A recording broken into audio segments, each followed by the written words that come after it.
Cette année, les yeux de l'humanité seront rivés sur Mars. À cet écart, plusieurs missions d'exploration visant la planète rouge sont prévues. Les sondes des Émirats arabes unis et de la Chine ont déjà été lancées avec succès, commençant un long périple de 55 millions de kilomètres vers Mars. Celle des États-Unis devrait également partir sous peu.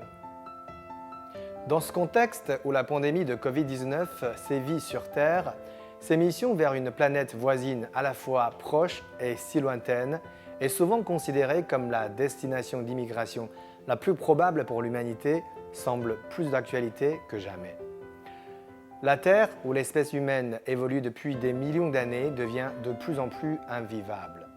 Explosion démographique, déchets non dégradables, pollution aggravée, et aujourd'hui, un virus qui a immobilisé des centaines de millions de personnes pendant des mois et coûté la vie à des centaines de milliers d'autres. Face à un tel scénario, trouver une autre planète pour repartir à zéro, pourquoi pas? Mais franchement, si l'homme ne peut pas résoudre certains problèmes internes, comme l'égoïsme, l'avidité, le communautarisme, le nationalisme, alors quel que soit le lieu où l'on choisira d'émigrer, nos soucis ne seront pas moindres. L'égoïsme peut assurer la survie d'un individu quand le monde est régi par la loi de jungle. L'avidité est parfois la force motrice du développement et du progrès. Le communautarisme et le nationalisme peuvent donner un sentiment d'appartenance à l'homme qui a si peur de la solitude. Mais la plupart du temps, ces particularités humaines ne font plus de mal que de bien. Elles sont la cause de conflits entre les hommes et engendrent des périodes de destruction de la nature. Il faut constamment le rappeler et le combattre. Quand l'homme est séparé par toutes ces étiquettes que sont la nation, l'ethnie, la langue, la culture, la religion, alors le destin humain s'en trouve lui aussi divisé. Face aux ennemis communs comme le changement climatique ou le Covid-19, ce destin de l'humanité, normalement, devrait s'unir comme un tout. Hélas, ce n'est pas le cas.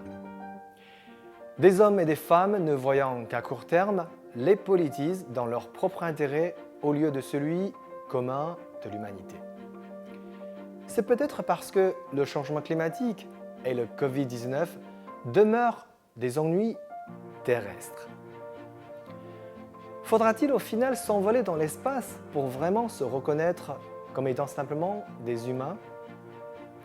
Ainsi que l'a souligné un astronaute américain lors d'un symposium sur l'utilisation pacifique de la technologie spatiale en 2019 dans la ville chinoise de Zhuhai, je cite « Depuis l'espace, je voyais un long fleuve serpenter d'un pays à un autre, de vastes forêts s'étendre sans bornes et les lignes côtières border différents continents. Nous sommes réellement des habitants d'un même monde. » Fin de citation. Au final, ce concept de communauté de destin partagé tel que l'a prôné le président chinois Xi Jinping me parle. La réalité le montre, vu de là-haut, ce vivre ensemble prend sur Terre tout son sens.